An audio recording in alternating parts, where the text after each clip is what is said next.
Greetings and welcome to the 1-6 Scale Man Proudly presents. You know what it is. It's Monday. So if it's Monday, you know why we're here. We're here to talk about comics, everything that's happening in the comic sphere. Yes, you know what it is. Comic book talk with friends every Monday. A little bit late this week, but you know, we're here. Sorry that we had to delay it last week, but Brendan said he had some cheeks to get. So because of that, you know, we had to delay it to this week. So anyway, we're back. You know, Vinny had some issues with the room. I mean, it was, I don't know, you know what I mean? Doing karate and stuff. I don't know. Whatever the problem was, you know, we're back this week. Shout out to Jason, who will not be here this week. You know, he has some things, personal things to take care of with the family. Love and all love with him. Brother, we got you when you get back. We'll see you next week. But anyway, thank you guys for basically being here, all who are in attendance, basically people who have showed up. So let me actually address and see who is out there right now before I bring on this incredible panel. We got Malika Mabane in the building. Oh, Skywalker, Amber May is out there. SpongeBob Square Bows, Daryl Smith. Tobar Keith is in the building. Kate Carter's here. We got Vinny out there, and Dingleberry is out there as well. We got some more people that will be floating through. You know how it is when we get started. Renz Talentino all day. Thank you for basically being here, but I cannot do this without my incredible panel. Thank you guys for basically being here. What's going on with y'all, brothers? Greetings. Did you say you have dingleberries? Dingleberries is a guy out there in the chat named Dingleberries. Yeah. Oh, okay. Yeah, sure. Dingleberry. We'll go with that. I mean? Yeah. We'll roll with that. Like his name is. It takes all walks. Yeah, Dingleberry. You know what I mean. So you gotta Dingleberry. Anyway, Calvin Williams is here. Thank you for being here as well. Benjamin Green, B Green all day. Thank you for being here as well, man. We got some things to cover. A lot of conversations that we're going to have. We told you that each and every week we're going to actually have an artist feature. So again, this week's feature is going to be the amazing, impeccable, the late great Neal Adams. Again, one of the greatest out there. I mean, he has some covers for days. Also, you know, we're just going to cover a couple of different things. You know, we're going to each and every week. What I want to do is actually pull from each of us. We're going to actually introduce a book or a series that we want to actually cover. And it's like classics, like go back and dip in some of the classic runs, like some of the best stories that were ever told, and feature them, you know. So we're going to actually do that. So we're going to have an artist feature and also feature some of the greatest comic book runs of all time. I decided to pick one this week because I actually just went back and read it last week, and you know, I stepped away from like some of the newer ones that I've been reading and just went back and dipped into that, you know. And I was like, you know what, this book is simply amazing. It always has been. So we'll dip into that, and you know, we're going to talk about some more things. I know Brendan wants to mention what's going on in Daredevil right now, how that's going to actually impact the Marvel universe going forward. We'll just see how that's going to happen, and also we'll dip slightly into the whole Bob Iger situation and how that actually affects the MCU universe going forward with R-rated content, adult content, and whether or not they'll decide to change it, and will we see some changes going on right now. And also, before we actually jump in, let me ask you a question, y'all guys. A question: Did y'all see? Did any of y'all basically watch the Halloween? I mean, the holiday special this weekend? Yeah, I thought you might bring it up, so I watched it last night. I was gonna wait till I had the tree all set up and everything and get in the mood, but I figured we might be talking about it tonight. So wait, hold up. You didn't put the tree up? Nah, I'm getting it Saturday. Okay, because when I go out and get it, I got to get my mom's and my sisters and set everybody's tree up. So we go as a family out and go pick up the trees. It's kind of like a tradition, and we got a spot we go to. So I got to wait. you don't put the tree up. I put the tree up. Nah, you don't put the tree up.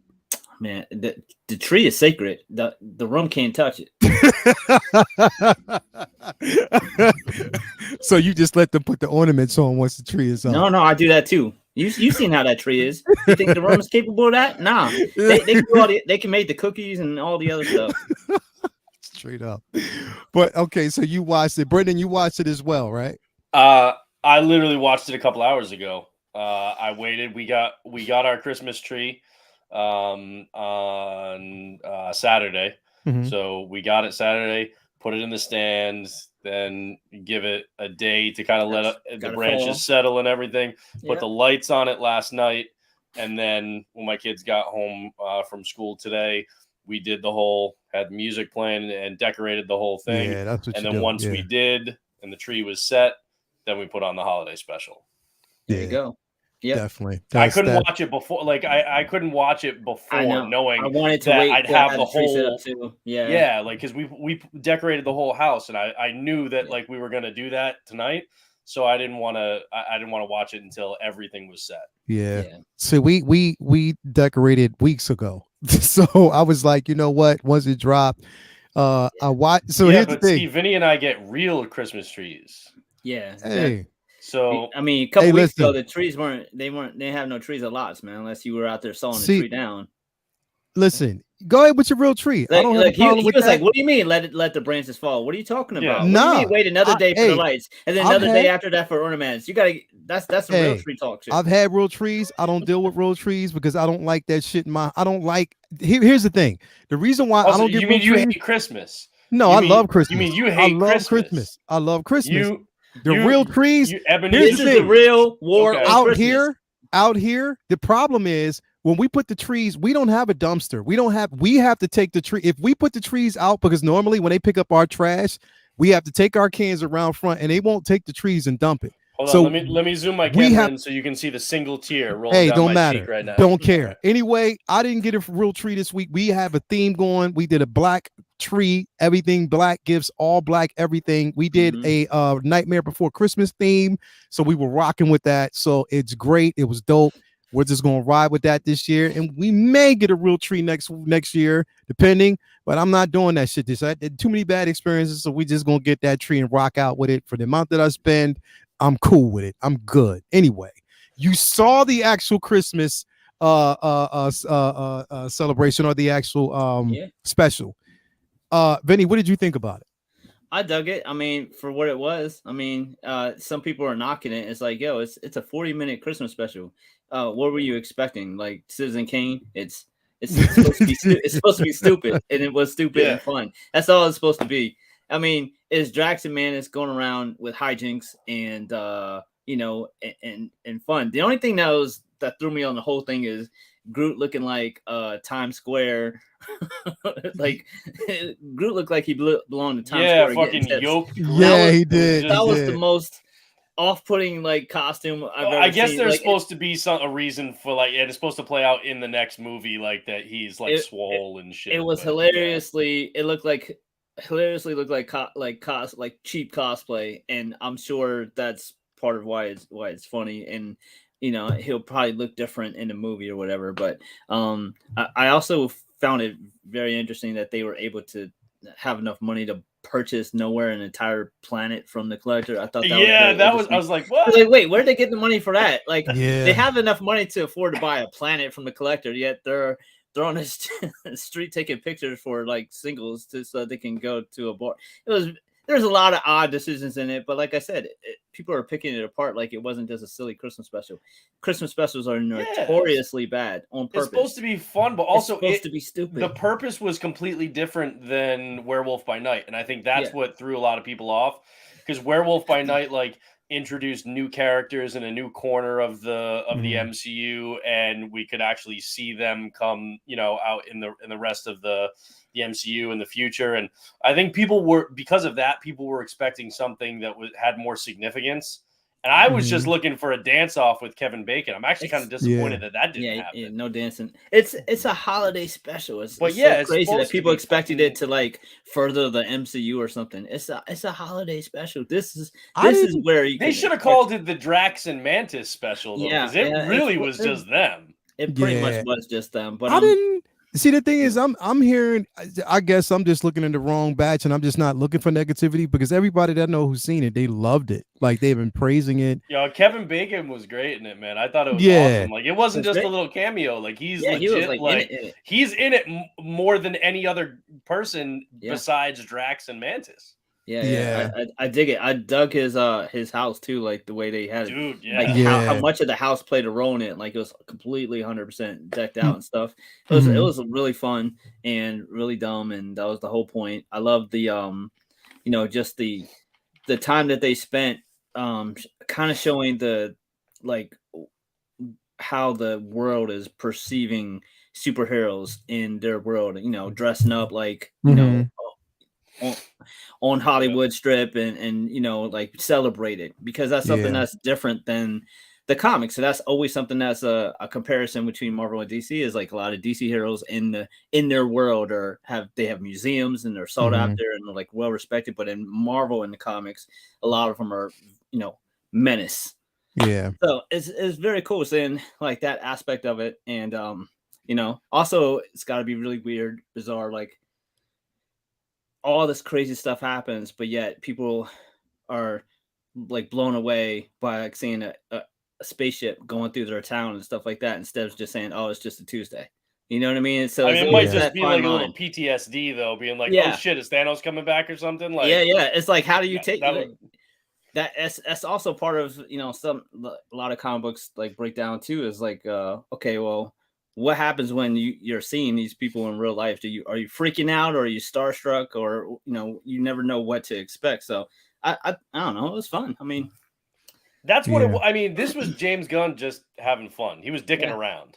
It was just, I want to do something funny for Christmas. Yeah, and it was just like 2 musical numbers and then some antics with Drax and Mantis in between. And Mantis was funny. Mantis was good. Yeah, like, she was good. Like we got that was more the most meat. she's ever got to do in the MCU. Exactly. It was definitely highlight for her. Like that was definitely the most that she's ever got to really shine. We got to see her do more than just sleep too. So different emotions that she can control and stuff too. And she got some action parts too, where she got to like actually fight and stuff. So my favorite part was when Rocket got Bucky's arm though. Which that callback to Infinity War when he's like, "Oh, I'm gonna get that arm." That shit was that was funny. It was stupid. Didn't make sense, but it's still funny. That's the thing, and they'll never address it. I guarantee you, it'll just be some like ridiculous.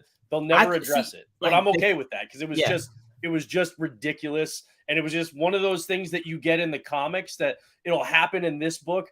That is that one thing is completely out of continuity with whatever else is going on, and they just won't address it. It'll just be like a little funny thing. I thought it was a funny Infinity War Easter egg. We said Bucky's arm. Yeah. Again, they'll never address it, and that's why I think it's funny. Especially because they could have got the arm that was blown off in Civil War, and that would have probably made more sense.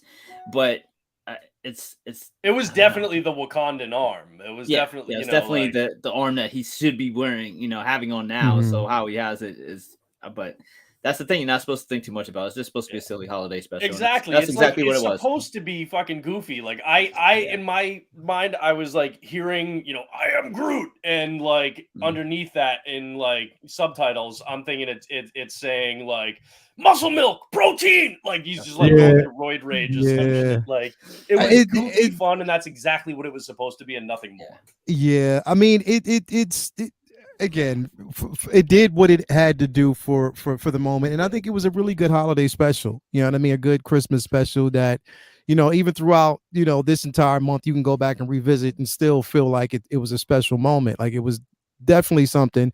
Even the reveal, it wasn't something that was surprising for me, especially if you go back and watch Guardians 2.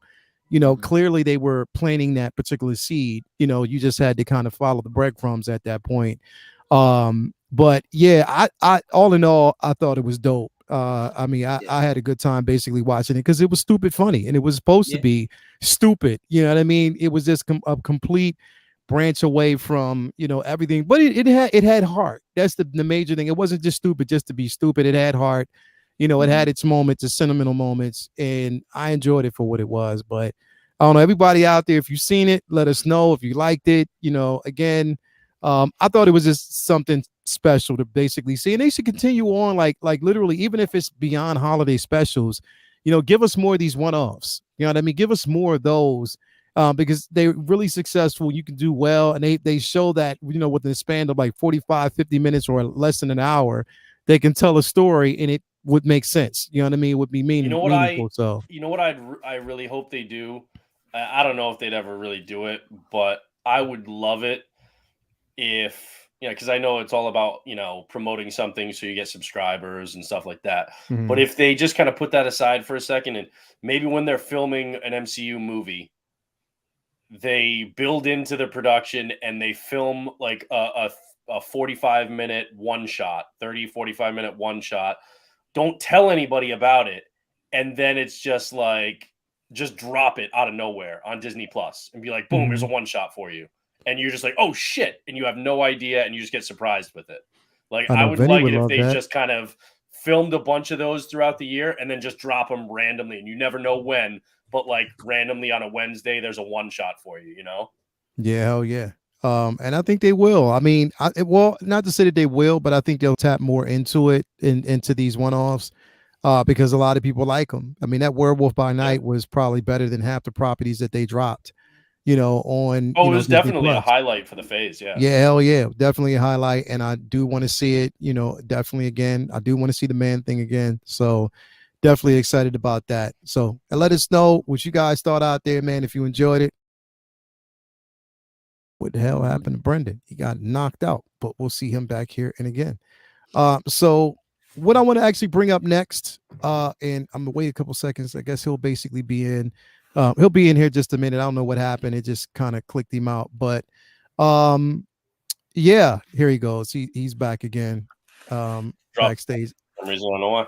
Yeah, I don't know what happened, but yeah. So we're gonna move on basically to the artist portion of the show because again, we want to highlight some of the artists, incredible artists, that pretty much have been a staple in our lives as far as collecting and stuff like that.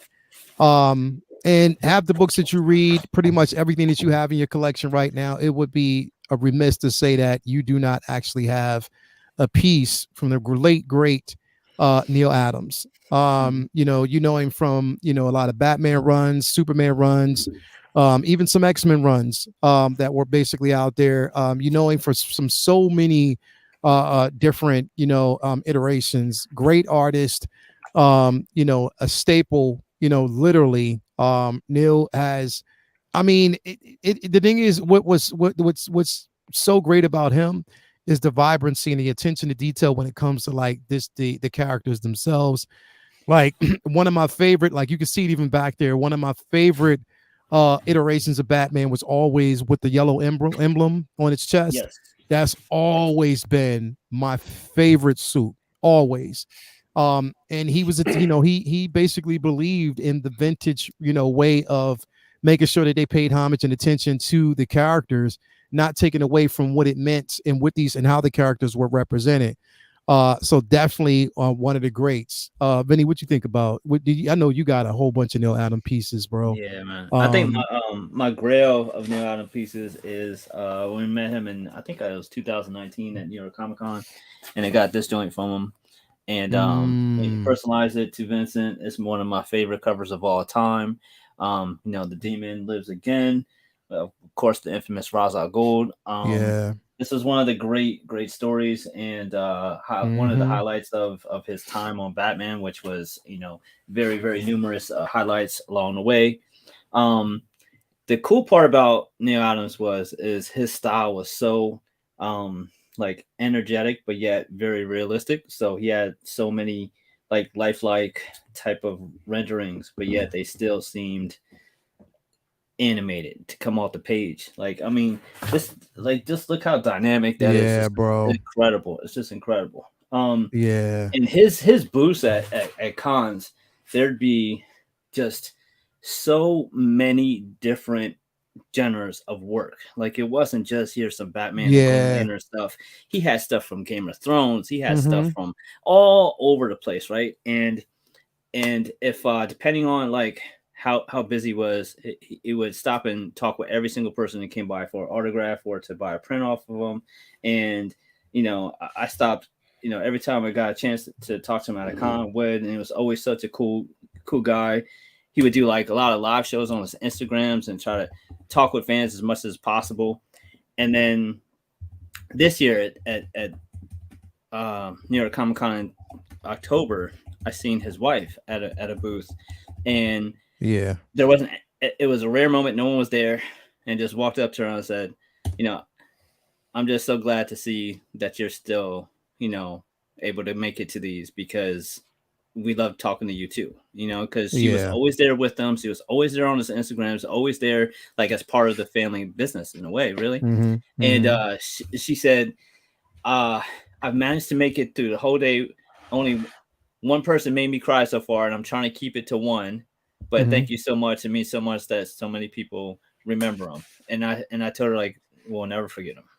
He's a legend, and it's really really a huge legacy that he left behind, and his contributions to the industry are just so vast, and a lot of the versions of Mm-hmm. characters that we know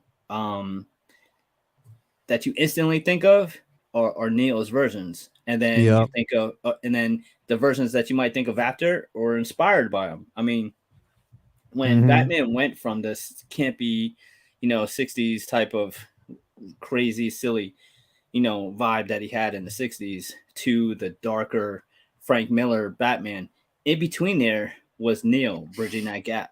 Mm-hmm. I mean, Mm-hmm. there were some other artists too that helped, but Neil was one of the ones that gave him more an adult tone and more of a serious nature, more like mature themes and stories with his art. And then Frank just kind of like Neo on steroids and like made it super dark. And then he gets kind of allowed the credit for making Batman darker and more grown up. But it was really like Neo stuff that started that. And Yeah. I mean, he has definitive Green Lantern too, like his Green Lanterns and just his Green Lantern run's incredible. His stuff on Green Arrow. There's a lot of the game that is owes where they're at to Neil paving the way. He was a legend in this business, so it's definitely a Yeah. sad loss losing him in the run of losses that we had this past year for comic artists, from Perez to to Daily, like Yeah, I mean, bro. Sale, like so many, but Pacheco, like there's just so many. So yeah, Neil Adams is a beast. He's a legend, and I'm very thankful to have grown up reading some of his stuff. I mean, a little bit of it was before my time, but as I was growing up reading comics, a lot of the stuff I did researching was checking out his stuff and being like, wow, this is amazing too. So Yeah, definitely. huge part of where we are in the game is because of his stuff.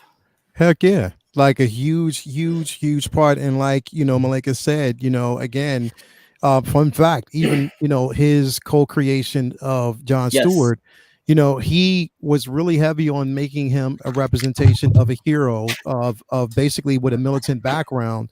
Whereas, at first when they brought the idea or when the idea was brought up about creating a John Stewart character, or actually having John Stewart as a character, first Black Lantern, Yeah. they I wanted to forgot about take it. this. Yeah. What'd you say? Forgot about this. Like I had this sitting over there. I meant to bring up too when we talked about Neil. Yeah, But yeah, yeah, man, yeah, first appearance of John Stewart, yeah, the man, like yeah. that. And this was in the time when it wasn't, it wasn't the agendas and the politics and all that you get today with any kind of moves like that. Back Hmm. then, it was risky. Yeah, it was definitely risky because they initially they wanted a John Stewart to have a background from the streets, Yep. to say that he was a, at one point like a vigilante in the streets that basically, picked up a thug mentality. He was like, nah, we're that's not the route that I basically wanted to take with this character. He wanted to actually have him more like with a militant background, someone who was distinguished, honored by his country, and who was basically tactical, who wasn't Yep. reckless. You know what I mean? He was like, look, we don't, again, A not a guy. positive role model before Exactly. he became a superhero. Exactly. And that's definitely what he wanted. And definitely that's what he got. So, yeah, and shout out to Neal Adams for sticking to his guns and giving us some, such a prolific character as a John Stewart. Butt naked. What what's your take? I know, and influences on the great Neal Adams, bro. I mean, I'm a big fan of Neal Adams. I think, pretty much, I think most people who've been reading comics as long as we have, it's pretty hard not to come across Mm-hmm. his Yeah. work, especially on the DC side. Although I think his work on X-Men gets undersold a lot. Heck yeah. But yeah, I mean, co-creator of John Stewart, but also co-creator of Ra's al Ghul. You Yep. know, Mm-hmm. and a lot of people overlook that too. And I've always loved. I mean, I love his style, but I've always loved the way he drew Ra's al Ghul. It Yeah. was just Yeah. so, man. There was just that character just had such presence when he drew him. Mm-hmm. That I think, some people have drawn Roz really well, but there was just something about like when he just kind of pulled you in with that particular Mm-hmm. character. I Mm-hmm. also, again, it's one that is kind of undersung a lot, but I love the way he drew Green Arrow. I Yeah. love the way he drew Ollie. I think that that's one that a lot of people don't factor in that much. But I mean, dude is an absolute legend. Was an absolute legend. I mean, you think about how many, how long ago he started, and the fact that yeah, he was like before our time, but then we, start reading him, when you're like 5 or 10 years old, and he's already like 20 years into his career at that point. And he came up with guys like Steranko. And Mm-hmm. I never met Neal Adams, but I did, get the opportunity to meet Steranko recently. And, just being in his presence, I was like, oh God, this dude is old school. I mean, he's got his like tinted, glasses and his fucking turtleneck and stuff. And he's just this Mm-hmm. old school comic, like, um, just like comic rock star kind of, Steranko, I think has a much bigger personality than than Neal Adams did. Yeah. But the talent obviously was there. They came up at the same time. Like somebody had mentioned, it was kind of a precursor to and a bit of a mentor to people like Frank Miller, who Mm-hmm. obviously left his mark, and is still leaving his mark, but left his mark on Batman, but also, for me, more important, on Daredevil, and his style, his art style, that kind of, blends the like Vinny said, the kind of cartoon with like the photorealistic. There weren't a lot of people doing it that way at the Mm-hmm. time, and Mm-hmm. when he started kind of pioneering that, when you're dealing with certain subject matter and the art style is more cartoony, it's Mm-hmm. easier to kind of like, to kind of underestimate it or undervalue it, or just kind of not really fully appreciate the weight of some of the Mm-hmm. stories and the storytelling. But Mm-hmm. when you start getting into that, this looks more realistic. This looks, it's more visceral. Yeah. Then the storylines start hitting more, Uh-huh. and I think we get a lot of that, right now, where you have certain artists that are doing that very photorealistic style. And so when they do a hard hitting story, it hits even more because it feels more real. It looks more real. And they wouldn't be doing that if Neal Adams hadn't done that decades ago. you Mm-hmm. know. So I Definitely. think his contribution, not just to the art style, but to how that impacts the stories that are told, in comics today and have been for the last 40, 50 years.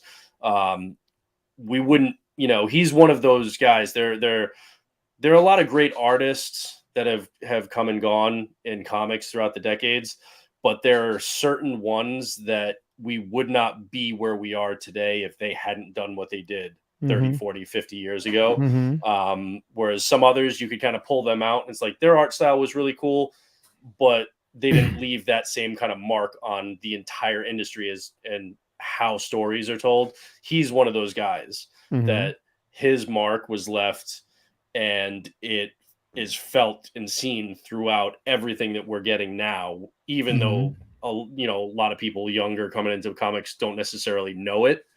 They're seeing it. They just don't know what they're seeing, but they're Mm-hmm. thankful for it, because if we didn't have him, we'd be in a very different place now than we are. Mm-hmm.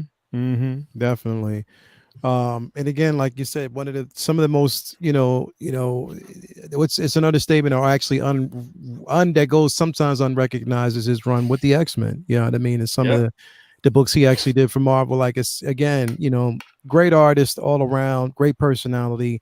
And on top of that, like an embodiment of what artists went through, even like earlier on in their careers, when they, try to, pushed, they're creating characters and, trying to create a buzz, and how even the industry at some point would try to control it and tell them what they need to write and what, how a character is supposed to be represented. Neil was just like, nah, I mean, I have a, staple of characters that are, represented the way I want them represented, because I think that it's such a lucrative story to tell.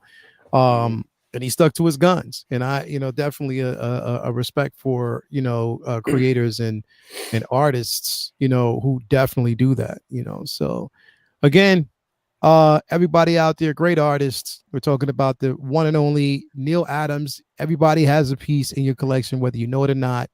But yeah, let's just celebrate the artistry of a great individual. Again, yeah, that's what we got. Neal Adams, most celebrated. So yeah, there you go, my man.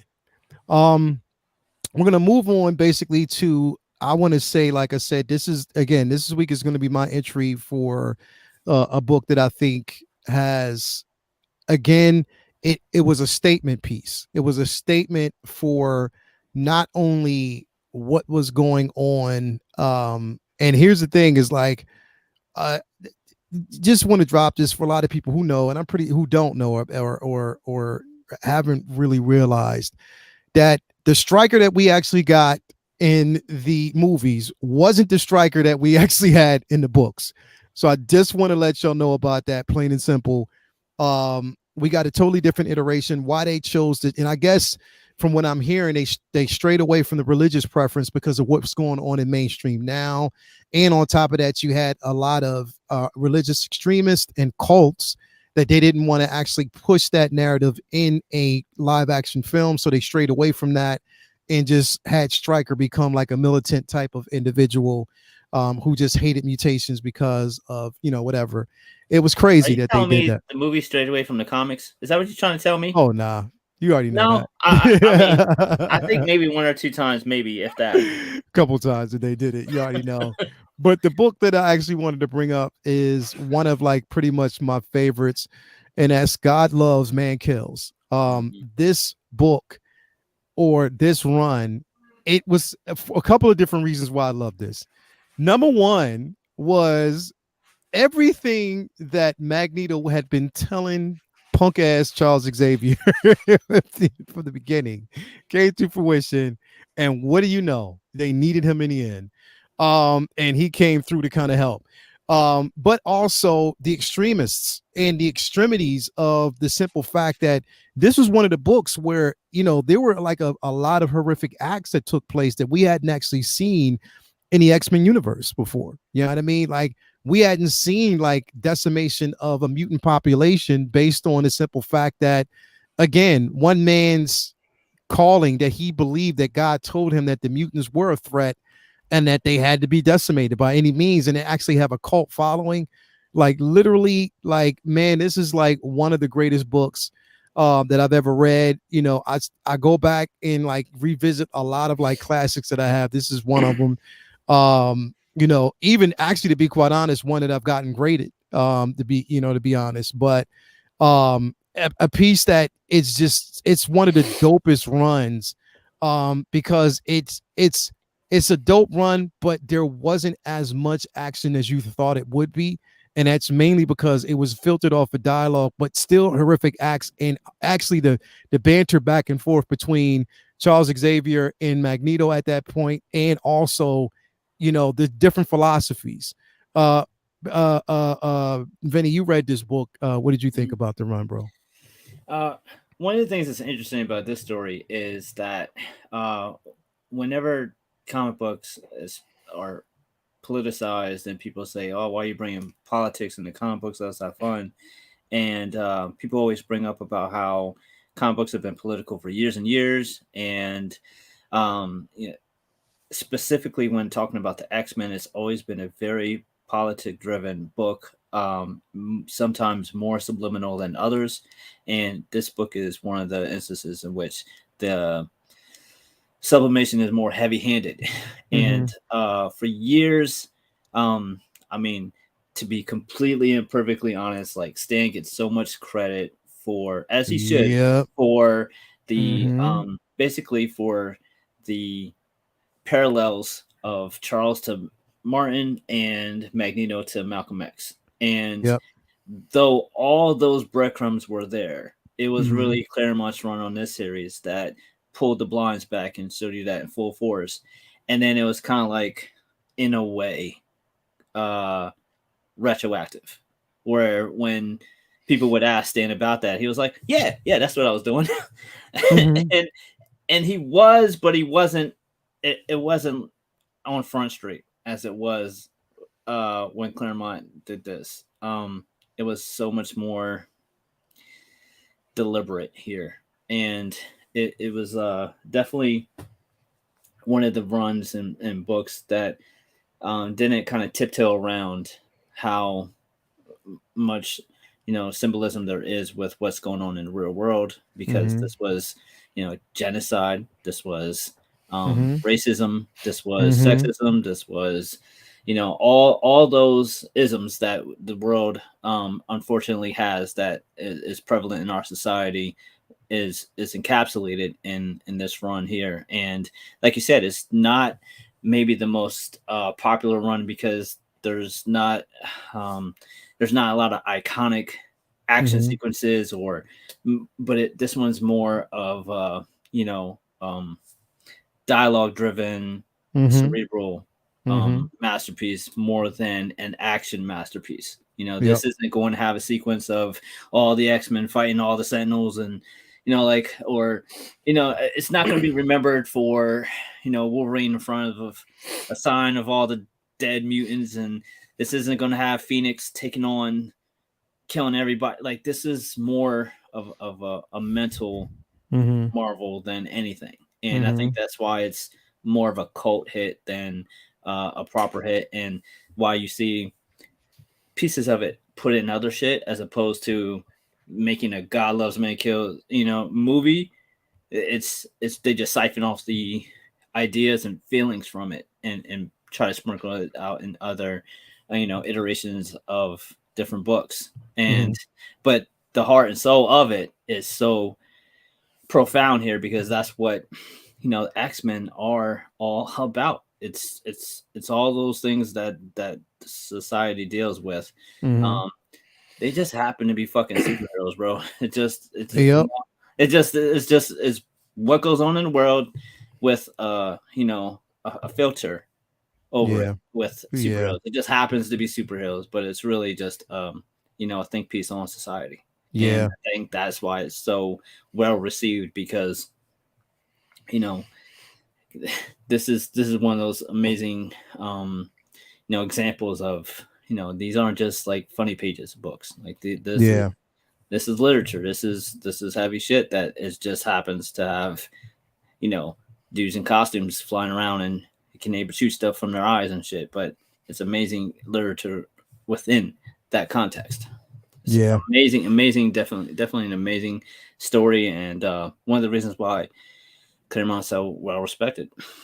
Yeah, definitely is. And it was a simple fact that Claremont, even like the amount of criticism that he got from the industry, Hmm. for, just sticking to his guns and putting out this story, and how important he thought it was most important for us to understand that level, the level and the weight that the mutants, basically carry, but also to make it relatable for the reader.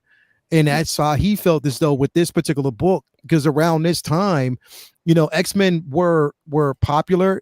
I mean, they were getting back into that popular status because, again, there were a lot of hits that were taken once the team had been changed.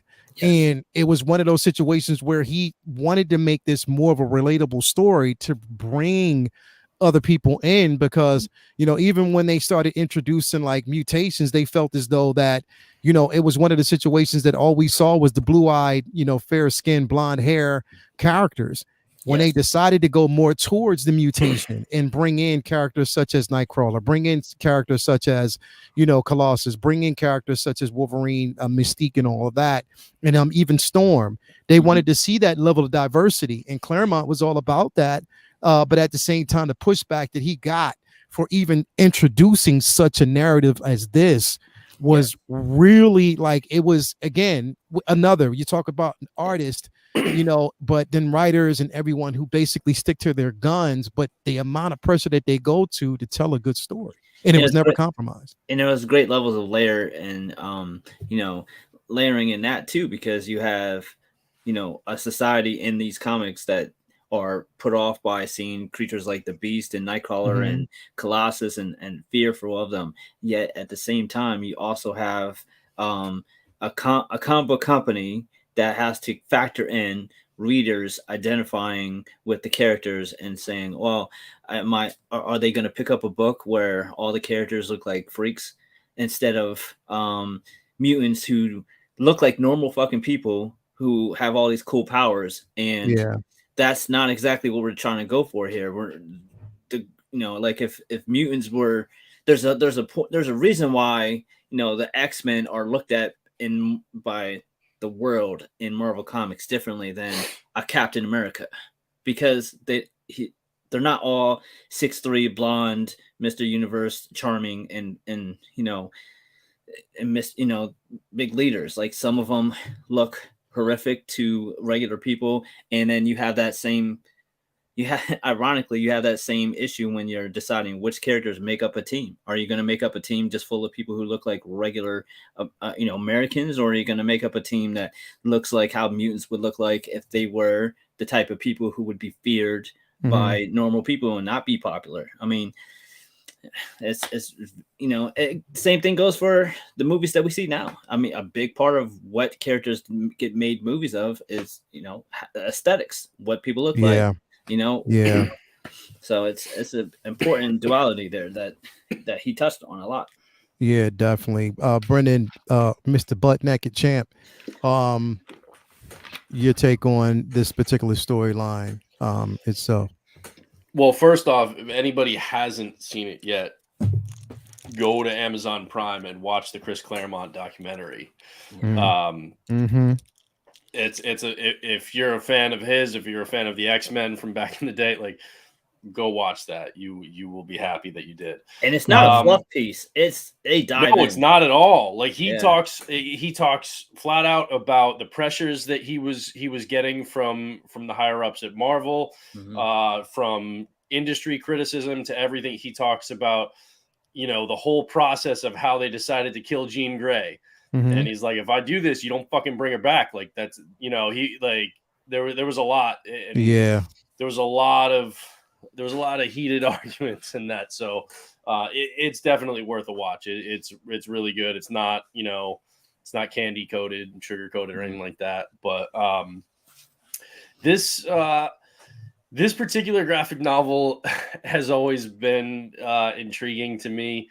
For one, people who know me and have had conversations with me about this know I am not a fan of religion at all.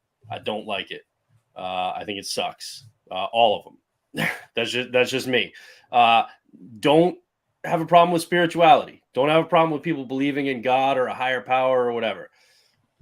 I don't like organized religion Organizations. because more often than not, and as we see in this, people who think they are righteous in what they believe will find a god or a religion that they think they can spin to support their own self-perceived righteousness.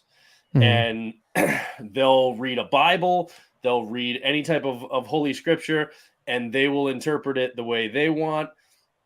And it's all about my God swings a bigger dick than your God. And therefore, I'm right and you're wrong. And that's all the justification I need. I don't have to come up with any real morality. I don't have to come up with any, laws of man, because I believe in this God and that's more than your laws of man. So I win. And so I don't like organized religion. And that's coming from somebody who was raised Irish Catholic by a Catholic high school religion teacher, being my father, whom I had in class my junior year of high school. So I've been through it all. This book, I like the fact that is tackled, that it's again, nothing in it, because you've got Kitty Pryde front and center wearing the Star of David. Okay. This is, this book does not decry religion. It decries zealots. It's talking about people who pervert the positivity and the beliefs of others to support the hate that was already in them. They just were looking for justification and they found it in religion. And I don't like that. And I don't think Chris Claremont likes that either, as evidenced Oh no, by he this book. definitely stated he didn't, and that was one of the Yeah. purposes and the reasons why he wrote this book, because it defaced a lot what was going on. Because you got to remember, around the time that, because when he released this book, we were still coming off of the era of Jim Jones and everything that actually happened with cultists and people who had these cultist type of beliefs, and again, again, I'm right there where I'm a person who believes and has a faith, but I don't believe in organizations. And that's because I've gone to too many crooked organizations where they try to bleed the masses from wealth and stuff like that. You can fellowship, but you can fellowship within your own temple, within yourself. Right. And this was during a time when there were tons of TV evangelical pricks everywhere, right? You think social media has a lot of power these days, but back in the 80s and 90s, these TV evangelists, man, they were like brainwashing people because they would watch this stuff. And that was evidenced by the cops in this book, right? The cops at the events in there, where they're like, man, this preacher scares me. Because even they were like, man, these people are eating this up, like what he's saying, and this is dangerous, right? And so the book was, I think it was something that you didn't see a lot of this back then. Claremont was definitely a trailblazer when it comes to this type of content and this type of storytelling in comics. And it was powerful. And I've always really liked Kitty Pryde. Now, in modern day Kate Pryde, I've loved the evolution of that character. And so I like going back and seeing, these, and I like that for the fact that, you've got Wolverine and you've got Nightcrawler and stuff like that. But a lot of this is actually through her perspective. And it really, you get more Kitty Pryde. Now, Cyclops plays a critical role in this, but you get page-wise more content from Kitty Pryde than you do from Cyclops. Because she's driving a narrative right on basically even at some point, questioning her own faith because she's watching things happen. You know what I mean? And she's going through this, and so I encourage people to, if you check out the like extended cut, they call it, or like, that they put out digitally. I think they did a print version too, but they put it out digitally in the last couple of years. It's cool because there's like an interview with Chris Claremont and stuff, because it was back in 2020. at the end of it. And he even talks about two specific things, because he talks about how the book has aged over the last 40 years or so. And he specifically, or 30, he specifically says there are two scenes. I'm gonna find some love in our city, apparently. So the booty bots came in at the wrong time, but anyway, go ahead. He specifically calls out two scenes in the book, and one is where Kitty Pryde drops the N-bomb, right? To make a point to her dance instructor that, when this whole thing happened, when this guy was basically going after, calling her mutie and stuff like that. And he said, I can justify that because the parallels that she was drawing were real, because that was the whole point, like showing how people of color are persecuted, and and then the mutants are the corollary to that. So he's like, I can completely justify that scene. But then he said there's the other scene later on in the book where she's actually in this alley and she encounters a gang, right, while she's running from the purifiers. And he talks about how the dialogue that he wrote for those gang members, he was like, I thought I was being authentic. And he's like, and that was just basically racist. It was basically stereotyping, Hispanic people in gang members, and basically kind of making caricatures of how they would sound and stuff. And he looked back on it because he's noticed that like people today took issue with the way that dialogue was written. And he looked back on it. He was like, yeah, he's like, I the message of this book, I think everything, works here.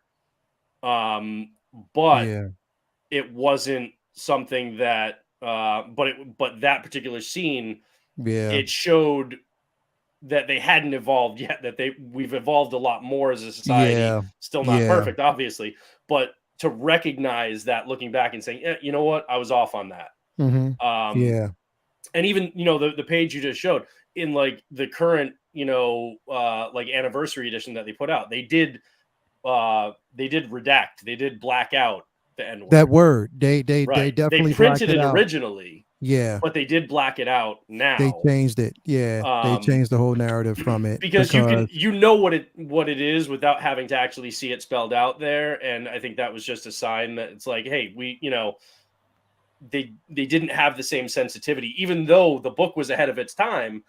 It still wasn't in some respects.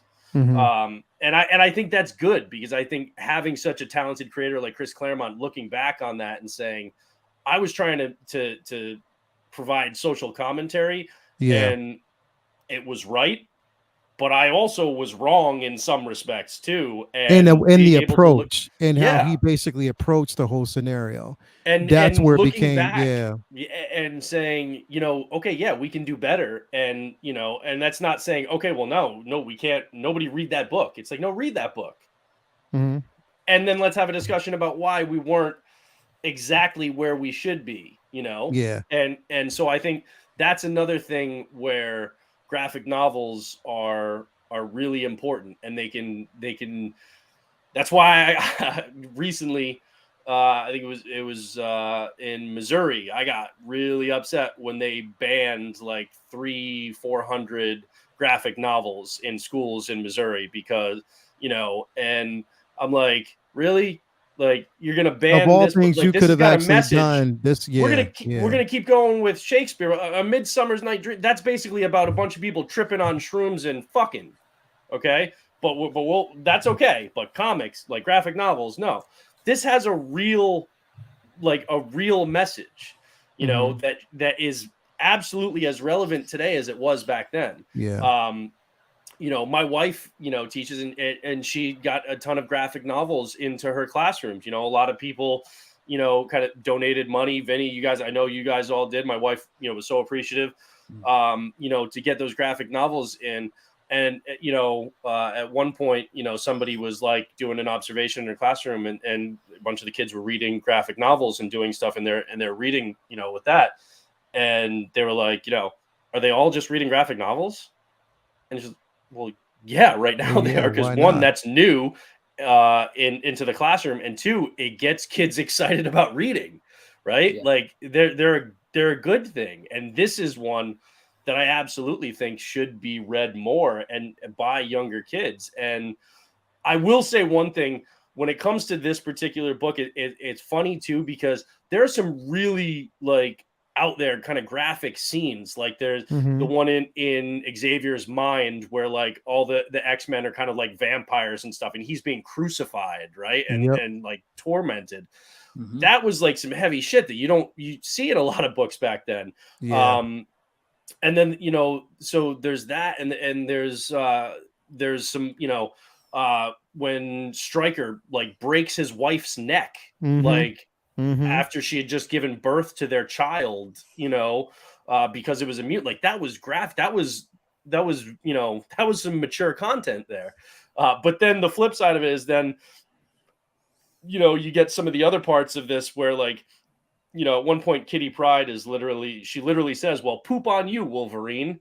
Yeah. It's like, oh my God, like you look back on that, or that like they wanted to make these characters seem so virtuous in some regards. So it was like she phases her hand into a payphone. For any of you kids who are too young for that there were these booths back in the day that had a phone and you put a coin in it and you could use the phone because we didn't have cell phones back then. She phases her hand into it, and I love this because she's like, sorry, Ma Bell, I promise I'll pay you back. I really, really will. And she takes a coin out from inside and then uses it to make a call. It's like they had to make her seem so virtuous that like she recognized that it was bad to steal actually back then I think it was like a dime, not even a quarter, right? Yet we also and then poop on you, Wolverine. Yet we also have like Xavier being crucified naked while the vampiric X-Men versions like are feasting on him. It's like the dichotomy there is crazy, and that combined with the fact that so much of what today would just be told through additional art panels or through a narrator or something like that was told through thought bubbles of like the characters describing literally exactly what they're doing or what they're about to do and stuff. And it was just kind of like, it was that era's kind of cheese, as mature as some of this was. I'm glad that the medium has evolved beyond that. So we have more kind of adult and artful ways of describing or showing what's happening without having to do some of the cheesy exposition and the thought bubbles and stuff all the time. Because that is definitely present in this book. But at the end of it, it's the core of the story and what Claremont was trying to do, and I think what he succeeded in doing. It's something that's really special. And so if people haven't read this, definitely read it. And like I said, the anniversary edition that came out a couple of years ago has really cool, like, forward and afterward, and then an interview with Claremont. So I definitely recommend checking that out because you can, get that content as well. But yeah, go read it if you haven't, because it's awesome. It's an amazing, and like you said, they could have. The way I like the way Claremont played this, is you have Stryker, who is an extremist, a religious extremist, but then how they could have put Storm in the forefront as being a character, but they put her there more so, as because you're seeing this story in a sense, a lot of it, like you said, through Kitty Pryde. But at the same time, it's like putting Storm in a place whereas she's sort of like that conversation mediator, like in between Kitty Pryde, like, you know what I mean? Like that mediator in a sense. Right. But Claremont knew that if he put Storm front and center in this, and it was from her perspective, then people would just kind of discount it out of hand as being like, oh, it's the black person, one of those. Black perspective. It's one of those. Exactly. But by doing it through Kitty, who was both white and younger, people were kind of more like, okay. And then you saw how kind of villainous Stryker was, and people weren't just discounting it out of hand. By the time they really got into it, and it had started to unfold, they weren't blocked at the beginning because it was a black face telling the story. Yeah, that's it. And that's what it was. It was the genius of that, because he didn't do it wasn't a deliberate thing, do what everybody else expected him to do. He took a totally different and was able to tell the story exactly the way he wanted it using Kitty Pryde. You know what I mean? Like that was really amazing about this book. And even like, you know, having Magneto even question like some of his motive and hatred towards people who despised his methods, even like with the X-Men, like knowing that, okay, damn, you know, I'm watching. How can I like? Am I hypocritical at this point? Because you know, you're killing my people at the same time I'm antagonizing my own people. So now I have to be the person, you know, sort of like to protect my people. No other mutant will fall. You know, no, as long as I'm alive, no other mutant will actually fall. It was basically saying that no other, you know, ethnicity will perish, you know, as long as I'm here. You know what I mean? Because again, it was so beautifully done the way that Magneto was portrayed in here. And also even, what'd you say?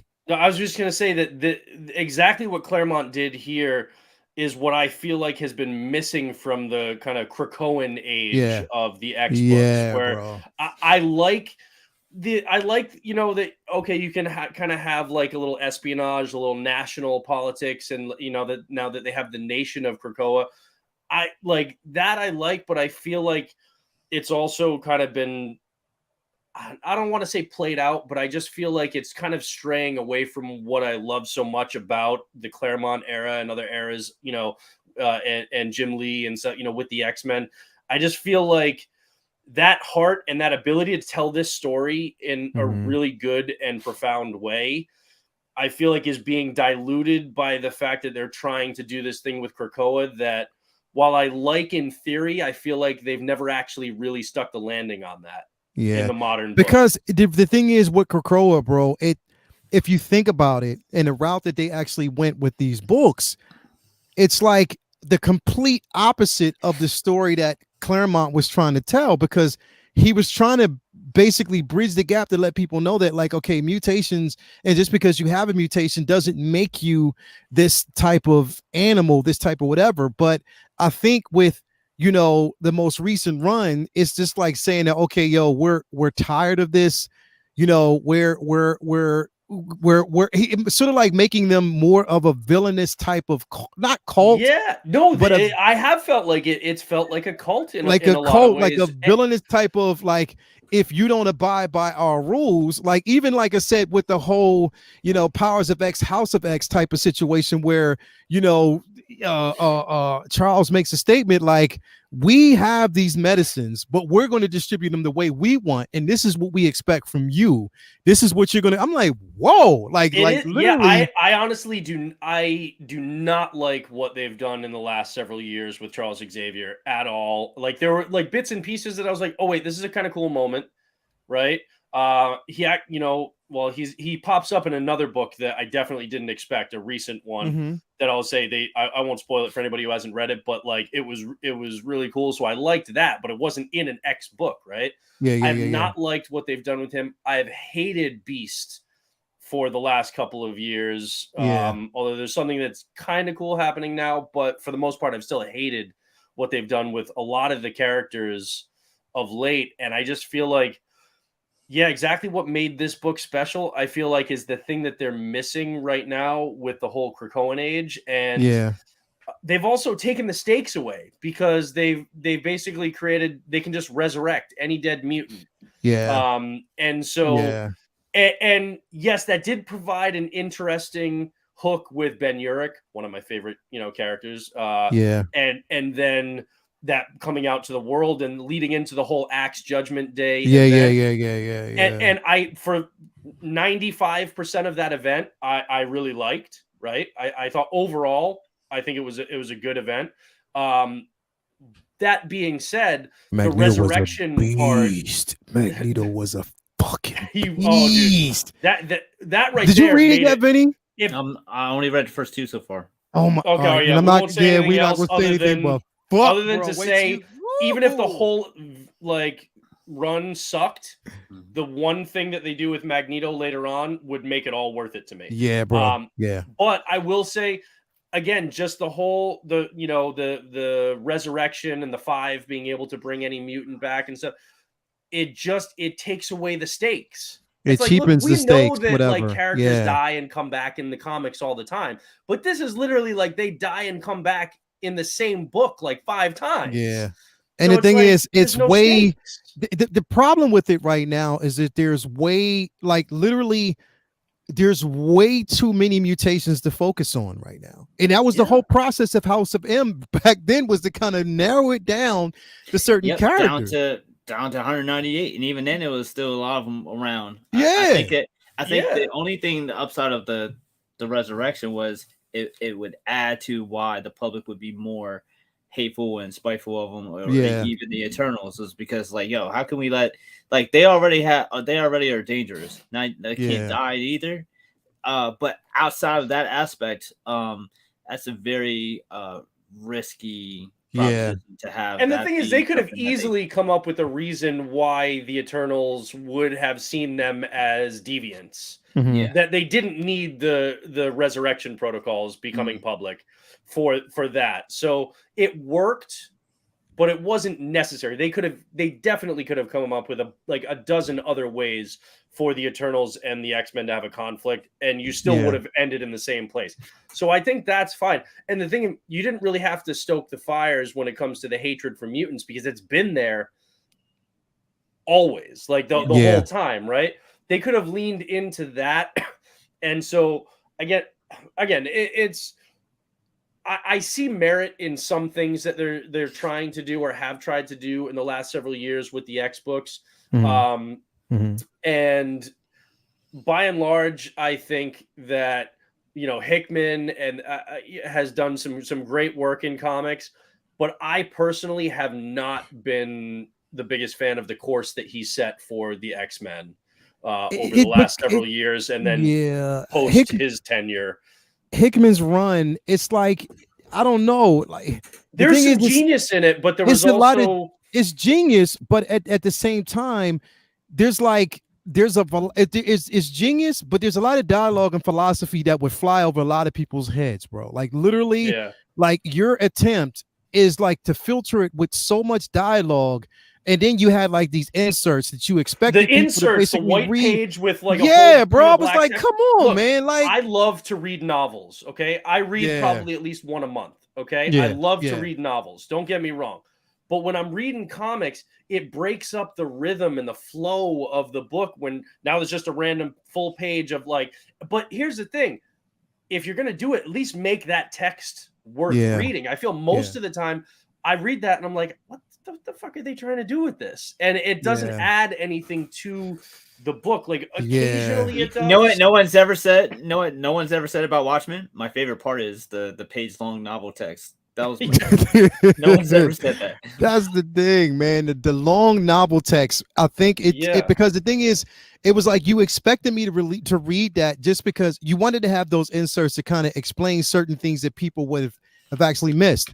All you needed to tell me was focus on Moira MacTaggert, and that's it. Moira MacTaggert has been that's one of the things that I think has been really great lately, is that she's been much more interesting and captivating in a lot of ways. I know, like Thomas Brown says, in the chat, Hickman didn't get the chance to finish his vision.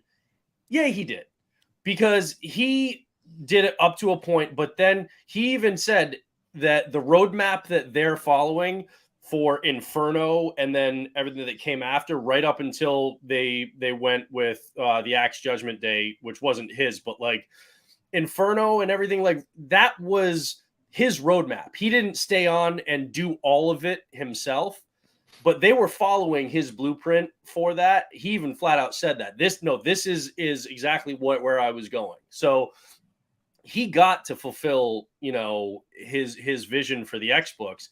But the problem was that was the tail end. He had a long stretch up to that point that I just feel like, all credit to him, he was trying to do something that was unique to his vision, and he was trying to do something that hadn't been done with the X books, which I applaud creators for trying to push the boundaries and do something new.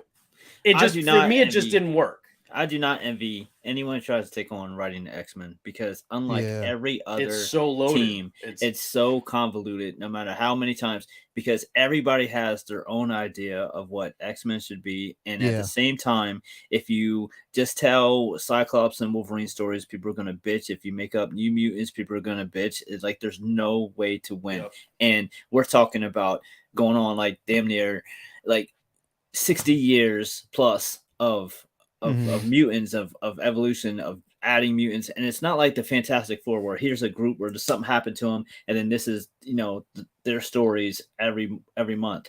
This is evolution of society, so it would only make sense that there's going to constantly be new mutants in the population and then tell their stories. Well, So not it's to not, mention, they so it built wouldn't it make into sense for so it wouldn't make sense for them to just keep telling stories about, you know, your Beast, Iceman, Storm, you know what I mean, your core people that you think of when the X-Men. But at the same time, how many times do we say, oh, just make new characters? And the pushback to that is, yeah, but when you make new characters, it's almost like a 10% chance that it'll catch on. But with X-Men, you're forced to constantly every year make new characters and make them interesting, new antagonists, new protagonists, because you have to make all the time. They're not always to going mention, back. they even built it into the main X-Men book now, where they have a fucking election at the Hellfire Gala every year to elect the new team of X-Men. Hell yeah, Thomas. I got you right there. We it sounds like us Star Wars fans. You already know. So we know that the X-Men lineup is only going to be that way for 1 year. Yeah. And you need more than that to really let them breathe. And the thing is, tell some amazing stories. How many times can you? Here's my thing. I am shuffling the deck. I'm a diehard fucking X-Men fan. I probably love X-Men more than most. My favorite book growing up. Absolutely. Exactly. But the problem is, how many times do we have to see the same fucking characters die and come back? Or, you know, literally, like, there's more stories that are definitely interesting, characters that you are missing. The whole, like, literally, I think one of the biggest missed opportunities was the continuation of Hope Summer's story, because I think that right now she has been slightly muted. And there's so much. I mean, it's like you want to make her like the final five or whatever. It's again, and then on the Quiet Council, but there's like, yeah, bro, like no impact though. There's no definite impact. And I was like, I need that. And that's the one thing that differs, you know, like you have Hickman in Claremont. That's the differences between both, because he knows how to focus in on certain characters and make it relevant, like, you know. And that's a good story with those, rather than now it's like, well, we're gonna kill Cable, but we're gonna bring a young Cable back, and we're gonna have him back for a year, and then we're gonna get rid of him, and we're gonna bring the old Cable back, but he's still not that old. He's kind of younger, but he's got now with this relationship with Hope and this thing. It's like, oh my God, just fucking stop already. Just don't. You know? And that's what I'm saying. Like, I understand and I appreciate the vision. And don't get me wrong, this is not, and I want people to really understand that it's not a dig on Hickman, because Hickman's dope as fuck. I'm not taking that away from him. He's dope as fuck. No, absolutely. I think there have been decisions made that I have not been a huge fan of. But I think he would, honestly, I would love to see Hickman doing stuff when he's got to deal with just a very set roster, a very limited number of characters, because it's like an embarrassment of riches, right? When you've got so many characters, when you're dealing with the mutant corner of the Marvel comics, you've got a million fucking characters that you can pull from, especially now that they can literally bring anyone back to life whenever they want, right? With that built-in mechanism where they don't have to like come up with a new reason, and it's like, all right, how are we going to sell this? So they just, they brought him back on Krakoa with the resurrection protocols, right? It's like, it just kind of cheapens it, and then I feel like it lulls you into lazy storytelling sometimes when you've got this easy out, when you don't have to really come up with a way to sell it to your audience, right? And that's honestly why, when you think about it, and again, you know, we won't do any spoilers for Axe, for, you know, Vinny and anybody else who hasn't finished it yet, but it's telling to me that the creative team behind the Axe Judgment Day event is the Eternals team.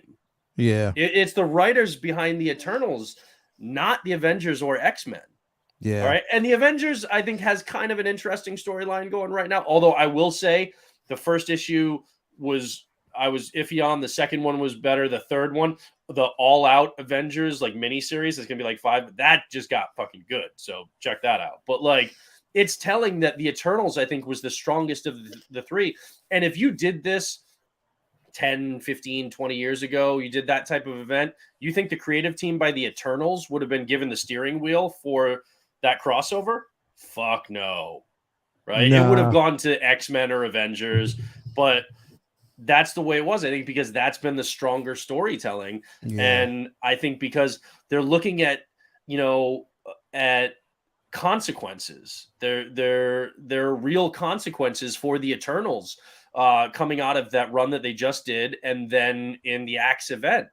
That, I think bigger consequences for them more so than any other group of characters in the Axe event, right? Mm-hmm. So that's what makes it compelling, and we don't have that with the X-Men right now. We don't have that the way we did during Claremont's run when he was writing this graphic novel, and there were real consequences and real things that people had to live with.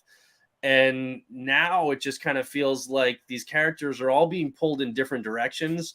And you look at like the X books right now, right? And you've got, and I'm enjoying some of them, but only some of them feel like they're not even part of the larger X-Men or mutant story being told. Marauders. I was enjoying the Marauders for a minute, bro. Me too, but it doesn't really have any relevance. I know to the rest of the, it's its own separate thing. Right, it's and I love Magneto and Storm and what they've done with like X-Men Red and stuff like that. That's been really cool, right? But it just feels like we're getting these cool moments with certain characters spaced throughout, but there doesn't feel like there's a lot of relevance from one book to the next. Honestly, the most crossover and relevance that I can see is actually in the Wolverine and X-Force titles right now. And what they've been building up to in the last couple, I have kind of dug that. But by and large, it just feels like very disjointed, and there's a lot more cohesion in these other books, in the Eternals, in the Avengers, that we don't have right now. Claremont did. I mean, not Claremont, but Hickman did. He hint one of the special things that I think one of the dopest parts is how he hints that there's a lot more to Cypher Doug than even he realizes. That basically it's not just about his interpretation of language, but also being able to now read body language. And because he can read body language, it makes him more of an adept fighter because he's studying languages now. So I'm liking how that he's kind of peppering that in, that he can really. So again, like there's so many, but that's what I'm saying. Like when you have characters like that you can play around with, do it. Like just really do it and tell interesting stories. And again, but I don't want to see the X-Men villainized anymore, bro, because that's what I basically thought that we were getting. Like Vinny, it has been. Here's the thing, Vinny. Once you get done with this story, we're gonna come back and revisit it. Right, because cool. we got to do a whole deep dive. We got to do a whole impact on it because I'm definitely interested in to see. I want to know what you think about it by the end of the book. I loved it. How have you guys felt about the most recent like X events that they've done, like Trial of Magneto, X or 10 of Swords, however you want to say it? Like I think it's actually 10 of Swords. How have you guys felt about those like X-Men events? The Swords, I hated that. It was iffy to me because I think it wasn't really necessarily needed. I liked the idea, but I thought the execution was horrible. But the Trial of Magneto was dope as fuck. I did like that. You know what's crazy? I liked it a bit. I liked it a bit. Years, because of the Fox deal, Disney kind of been like put on X-Men creating new characters or putting trash teams on those books because everything that they did was feeding the Fox films, and that's not something that they were. They put them in Fantastic Four on the back burner. Yeah, did the same thing with Fantastic Four, and it was kind of like with Fantastic Four. It was, it was. There was only so much Fantastic Four stuff to put out, but X-Men is just like they still flooded it with just a lot of crap. And then once this deal got worked out, it was kind of like, you know what? All right, now we got the Fantastic Four back in house. When we were able to do those movies, we want a fresh slate and restart that shit. Let's get. And it feels like Fantastic Four is focused and it has a point, and the only thing that they really added on was adding a Doom book. But they still, it's like, all right, this is our 4 book. Whereas X-Men still seems to be on the same kind of trajectory of let's just throw a whole bunch of shit out there, and then so that way people got a whole bunch of different options. Now, granted, obviously there's so many more X-Men characters, so there's more, things to do. If there's going to be, 20 different Spidey books, obviously it makes sense that there's more in a couple of X-Men books. But the point is, where's the quality? If you got it back in house and you don't have any more reason to stifle them on purpose to slow down, the film side, which shouldn't even be, a perspective, but I get how business works. It is what it is. Now you don't have that excuse anymore. You don't have that excuse anymore. Right, because it was like it's quantity over quality right now. Yeah. That's what I didn't like about because look what they did. Look, we were just talking about, because it was basically like, oh, X is the Roman numeral for 10. So we can have 10 different characters as a sword. So we can just pack this book full of characters, and then that gives us so many that we can then do. And the story was meaningless in the end. It was meaningless. We just were talking about Jim Lee's X-Men 1, and what did that do? That took all the shit and put it in one. Because back then it was just Uncanny X-Men and X-Men. That was the only 2 fucking X books. And then, if you want to count X Factor or whatever, but most people didn't count that as an X-Men book. That was a different thing. But now there's fucking just an X-Men alone. There's so much shit to fucking sit through.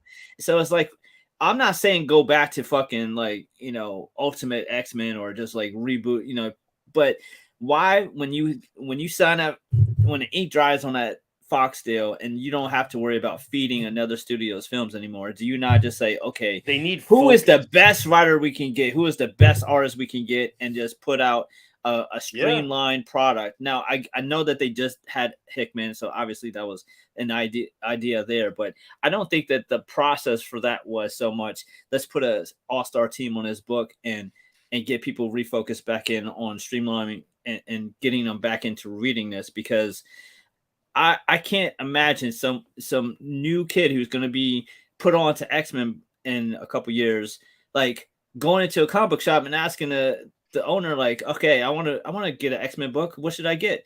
That's exactly what I was going to say. What is he going to tell this kid? Man, shit. In comic books today, Marvel, DC, it doesn't matter. The most difficult books for any new reader or somebody who's getting back into reading to get into is X-Men. It's the one that people are going to look at and be like, you can pick up Avengers. Fuck that, I'm going over here. You can pick up an Avengers book, Justice League, Batman, Spidey, Spider-Man, Daredevil. You can jump right back in. Fantastic Four. Yeah, and maybe there'll be some Fantastic Four too. Maybe there'll be some stuff that's like, wait, what is this? But with X-Men, it's a fucking like you're thrown in the ocean.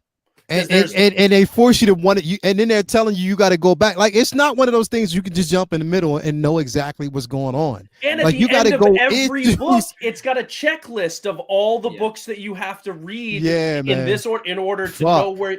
And it's like, I hate those fucking checklists with a passion, yo. Fuck those checklists. They're so fucking, and also they're not always accurate too, because they're telling you to read a book before this one that hasn't come out yet, and then it's like, no, like, so it drives me nuts, those checklists and stuff, because people look at that and they're like, oh, wait a minute, issue number 7 on this, but issue number 12 on this, and then 9 on this one. I got to go back and I got to know when I'm supposed to jump from that book to this book, and then what back order? Oh, fuck that. Like, no. And then you go and get that book that was on the checklist, and it has a character just like passing by in the background, like an extra in a fucking movie. Like, you didn't even need to read that. They are keeping people away from comics with the way they're running X-Men. And I know that sounds horrible, like I'm shitting on. I'm not saying I do think there are deficiencies in the storytelling, but I think there are also some really good things in the storytelling too. It's not about that. It's about the lack of focus. It's about the fact that they're casting this massively wide net, and people just think about how many X-Men comics you have to read. Think about how many X-Men comics you have to read to find those moments that is exciting that you're talking about. I mean, you have to sift through a lot in order to get there, and it's versus with, like, if you want to get into Spidey, right, you can be like, basically you can just go in increments of like maybe 5 or 6 issues. You can go back 5 issues and start from this new arc that they're doing right now, and you can just go forward. And then if you want to go back and read those other ones before it at some point, you can. But you can just pretty much every 5 to 6 issues, you can just jump in with Spidey, right? There are a lot of books like that where you can just jump in, Batman, super, like yes, there are things that go on for long stretches, but for the most part, you don't have to go back more than 5, 6, 10 issues at max, and you could binge and then boom, you're caught up. With I tell you, the last couple of years of X books, when I had to catch up for reading those because I fell so far behind, and going with all the different titles, if you added those up to how many books are in like Spider-Man or Daredevil or Batman or something, it was probably the equivalent of like 10 years worth of books that I had to read. That was actually only over the course of about 2.5 years. Yep. Like that's how bloated it is. Yeah. And I get pulls every month and binge read, and it's virtually anything else. Like, okay, if there's a real important story I want to read, I can skip a little bit and like still have a really good idea what's going on and then go back. X-Men is so intimidating for me to catch up on how far back behind I am, because it's like there's so much. And you gotta read it. It's like almost you gotta read it in blocks. Yeah. It's like you're reading in blocks. You're not basically, it's not something where like literally it becomes exhausting at a time. If for instance, if you're reading Daredevil, for instance, and if you haven't read Daredevil, everybody should be. But if you haven't, and you have been getting those pulls for the past 5 years, and you just decided to Netflix binge it, you can just go and put them in fucking order and then just read them. Yep. And there's not 14 other books that you have to like make sure that the dates are matching up, so that way you're not reading through all of Daredevil. You can literally just read. You can just read it in the number sequence. Right? You can just read it in numerical sequence. But with X-Men, if you're 1 year, 2 years, 5 years, 10 years behind, and you want to catch up on reading, you have to juggle between a half to a dozen titles and read them all at the same time, juggle back and forth to make it make sense. It's very, very convoluted, and it doesn't need to be. There should be 2 or 3 X books and keep it fucking simple. And the heyday of storytelling in X-Men was exactly a syllabus for college course. No doubt, man. It's intimidating as shit, man. Every time in the winter when I get time to read, I look at the long boxes of X-Men shit to go through, and I'm just like, I'll catch up on that. I really hope as we get toward Kevin Feige bringing the X-Men into the MCU that the comic book side gets more focused. And that's what I thought we would have got by now, but maybe I did too. But I'm hoping that because they're playing, it's the long game, and we didn't. Everybody, as soon as the Fox deal was signed, they're like, X-Men are coming right away, and it's like, no, we knew. Feige and that is why I'm excited for Fantastic Four on screen. I have no expectations when it comes to X-Men on screen because it is so easy to fuck up. Brian's proved it for years. It's very easy to fuck Bryan it up. Singer has proved for years just how easy it is to just get overwhelmed and lost by the amount of characters and stories, and to try to bring them with their own take on it to film is going to be very, very difficult. So if it takes Feige fucking another 5 years, 6 years, 10 years, to do it the way that we want to see it, I'm not going to be surprised by that, because I can't imagine the undertaking it is to bring this franchise to the screen, because they have trouble doing it on paper. Yeah. I mean, we're not getting an X-Men movie until earliest I think is 2026. 2025, 2026. And I think that's probably why Kevin Feige is taking his time, because he knows how convoluted it got. Yeah. And basically they want to narrow it down. And it's just like, okay, where do we start? I hope to God they do that in the books. I really, really do. Yeah. And we've seen the synergy between what they start to push in comics and what they start to push in the movies and Disney Plus and stuff, to try and line it up for marketing purposes, to sell books and to sell tickets and stuff like that. So I do think that we will get something like that, whether it's just this kind of storyline kind of mirrors what we're doing. I mean, because we've seen First Class come out and them try to do the same thing with the movies, right? Narrow it down, start from over, and then the second movie they fucking threw every mutant that they could fucking find on screen for 2 seconds, because it's to see how many they can get on screen and just rip through them.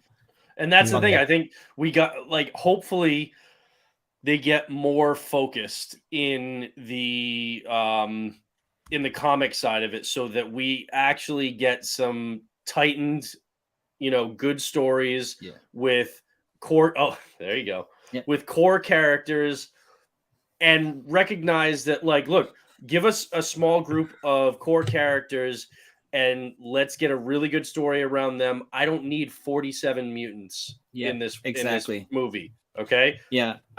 Give me 6. Give me Yeah, 6. you'll be okay if you don't see Chamber. If you don't seriously. exactly.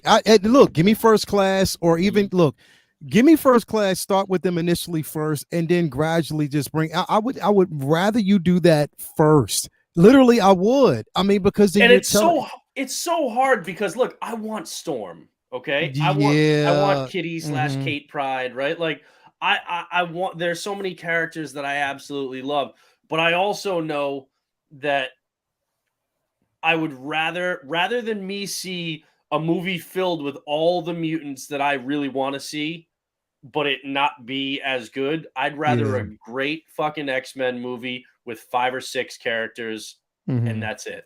And you leave room for the others, but like, because I tell you what, I would rather no Bishop than Bishop in Days in Future Past. Yeah. And you know what I mean? I'd rather you just don't do it at all. If you can't get if you can't do it right, don't fucking do it. Oh, you didn't like Bob Marley Bishop? No, he didn't even fucking say a word. Nah. No, pretty much. He just screamed. Yeah. He screamed and got his eyes blown out. That was it. Yeah. You know what I mean? Like, that's pretty much. And then they're like, see, we gave you Bishop. You guys happy? You're not happy. No, you didn't. No, you didn't. You don't. No, you didn't. You did not give us like, shut the fuck up with that. Yeah, that's the thing. I just give us a good, tightly knit story that is compelling. All right. We've had such great eye candy in the MCU. We've utilized seen Disney Plus. Give us a fucking. We've seen amazing Disney things Plus on screen. Mm-hmm. We don't need what some people loved. I personally hated, but we don't need the finale, the action sequence at the end of Aquaman. That's just an orgy of special effects. Okay, whether or not you agree that was the case with Aquaman, we don't need an orgy of just like every fucking character that you can throw on screen just so we can see a cool superpower. Yeah. Right? Because when you have all of that, nothing gets the what we attention want that it needs. What we want is a great story told over time. Like a great story that can actually have legs, that's told over. Don't mash everything all into one, because then there's no there's nothing to expect. There's nothing to look forward to. We don't get every mutant in the in the MCU at all. Like, if we never see certain characters in the MCU, I'll be like, okay, I would have liked to see that character, but I'd rather have these ones done great than just tossing that character in. For shits and giggles, or or to sell some toys or something. Like, give me characters that matter to the story. Don't just be like, oh, hey, look, look, there's Azrael. You see that guy? It's like, no. That, first of all, that's not. And second of all, just fucking no. Just don't do it. Don't do it. Just basically. Anyway, listen, guys, we can go on and on about this, because I know we are pressed for time. I know, Brendan, you got to get up. Did you want to table the Daredevil till and also we don't, as a matter of fact, even with the whole Bob Iger situation, I think that's been dumped on a lot already. You know what I mean? It's been dumped on a lot. We can touch bases on that next week. If you want to basically make the whole next week's show about that Daredevil run that you want to talk about, did you want to do that, or what did you want to do? I am, dude. I'll fucking do every episode about Daredevil. You know me, but if people, it probably makes more sense to do a run per show as opposed to try to fit. You know what I mean? Yeah. Also, because that's current and ongoing, I don't necessarily like, if people don't get a chance to be caught up on it, I don't want to spoil it, other than to say you should be reading Daredevil right now, and you should be reading The Punisher right now. Both of those runs are great, but they're also that if you understand what the storyline is in those books right now, and especially this last issue, issue number 5 of this Daredevil run, it's pulling other characters from Marvel Comics into this building conflict that's really going to have an impact. And the way that they're using the hand, if you're a fan of that, I'm telling you, because again, what we got, I love, Netflix Daredevil. It was great. That was not the hand that, we really wanted from the books. So if you want to see some badass fucking ninjas and you want to see a badass Punisher and a badass Daredevil and Elektra and Stick, and you want to really get into this, it's great storytelling right now.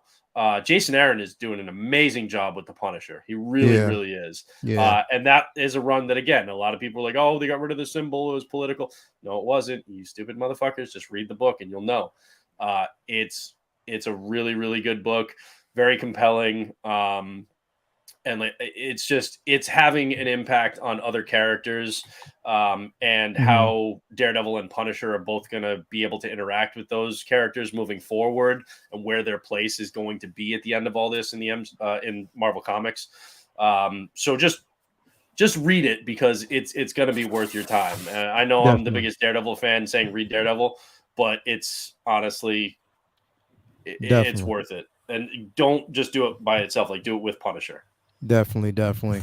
So again, you guys, great talk, great conversation tonight. We'll be back with another run. I'm gonna have these guys basically pick a run that they want to actually go over and an artist that they want to touch on next week, and we'll definitely jump into that. So we'll do that each and every week. Go back. Speaking of beautiful art, though, this thing is amazing. Yeah, this was from a comic mystery box, and there were 2 art prints in it. There's also this one, which I really dig. Heavy Mando. They're in red, white, and blue. But this one, man, the colors on this, it's nice. That is a badass Shuri Black Panther right there. So just thought I'd share that. Dope. So anyway, man, thank you guys for basically being here. Everybody out there. Vinny, what you got coming up, bro? Real quick before I talk about what got coming up, I got something in the other day, and we didn't really get a chance to talk about this, man, because we were so enthralled in Wakanda Forever. But the previous show, just before we parted that week, we lost a legend in Kevin Conroy, and he is Batman. So I got this piece in the other day, and nice. I wanted this for a minute, and finally got it in. And man, he is such a big part of so many of our childhood. Dope. Yeah, man. Yeah, he's such a big part of so many of our childhood. Like, a lot of people, have these debates about who's the best Batman, and many of us say Kevin Conroy because he embodied and encapsulated so much of what it meant as to be Batman for so many of us. So shout out Kevin Conroy, legend, amazing person too. Just seems like it's such one of the best. Rest in peace, Kevin Conroy.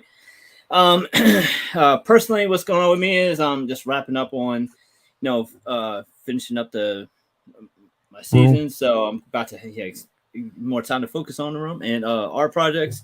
So I got a lot of art on the way, and just got a new print run. Got a lot of art coming to the store. Visit on art, storeenvy.com. And so there's a buy 2 get 1 free sale going on there. So if you need any pieces for gifts for Christmas time, it's here. It's right around the corner. Be here before we know it. There's new pieces coming to the store. There's going to be updates coming more frequently now that I have more free time, and a lot. Also, if you're looking for a good time, nobody builds massive piles of leaves to jump in like Vinny does. Yeah, exactly. That was fun. It was also fun cleaning it up too. So, yeah, that was it was always a blast. Yeah, so hit up the site, grab some art prints for yourself and your friends and loved ones for Christmas, and other than that, just looking forward to. Man, it sucks. Andor's over, man. Andor is so far. I know. But I'm looking forward to more time to catch up on reading. got so much reading and organizing back in boarding to do. So I'm going to be jumping on that and catching up on a whole bunch of projects, all in many spectrums. Now that I got a little bit of free time. So looking forward to that. And Christmas is right around the corner. So that'll tie up a lot of my time too, shopping and, Hell yeah. decorating and all that good stuff. So, yep. So that's about it. Man, if you haven't already, follow Vincent Dunn Art on Instagram. Link to his stores there as well. Make sure you show that support, bro. Thank you for being here. Always as a pleasure. always, butt naked. Mr. Butt Naked, man. What you got going on, bro? Well, I also agree with Vinny that it is unfortunate that we don't have any more episodes of Andor. Also, anybody out there who's a Star Wars fan that is not loving this show, is not vibing, I got nothing for you. I don't know what you're thinking. It was a masterpiece. Yes.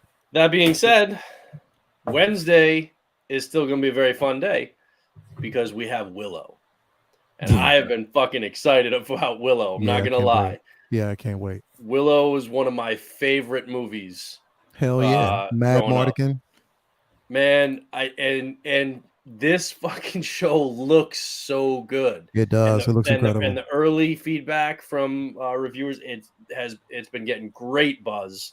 I cannot wait for Willow. So like literally Wednesday morning, I'm waking up and that is the first thing I'm doing.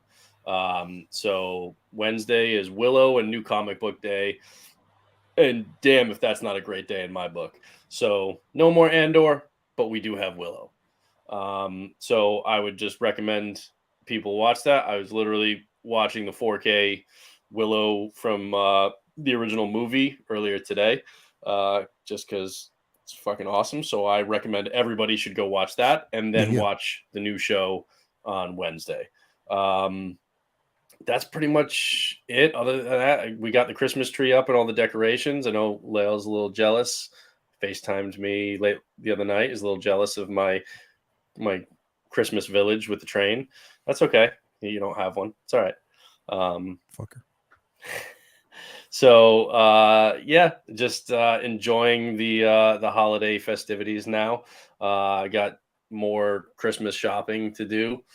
So just kind of diving into that, and man, it's just reading comics. So hopefully stuff kind of like the craziness of the holiday season, isn't too crazy this year, and I can actually just spend some time reading some books because that's my plan. Definitely, bro. Definitely, man. If you haven't already, follow Brendan, aka Butt Naked Assassin, a collector without fear on Instagram. So definitely, you want to make sure that you do that. What's going on with me, man? Same thing. Like I said, I just spent the weekend basically trying to get some reading in, but also just Black Friday shopping. And, I don't believe in that shit. So we just go where we can actually get some good stuff whenever we can.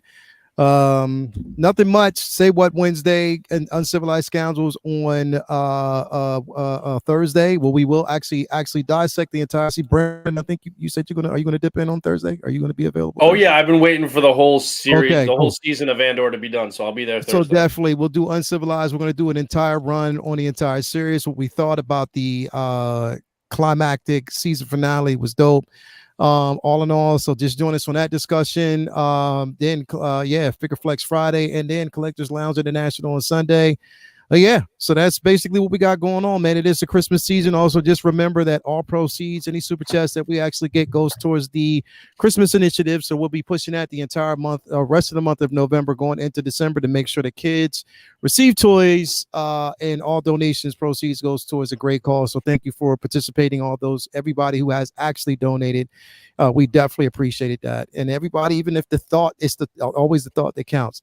But anyway, thank you for basically being here, man. As always, it's been a great discussion. Again, talking about one of the most, popular runs, and also just, X-Men in general. It's always good to have a conversation about that. But stay tuned next week. We will have another discussion. And hey, it's all about comics. That's why we're here, and that's why you're here. So we're just gonna do it up. But anyway, from us to you guys, have a very, very safe evening. Warm up, snuggle up next to your lady, get some cheeks. Multiple cheeks, like Vinny would say. And definitely let's be out. Love y'all. Peace until next week. Get some cheeks.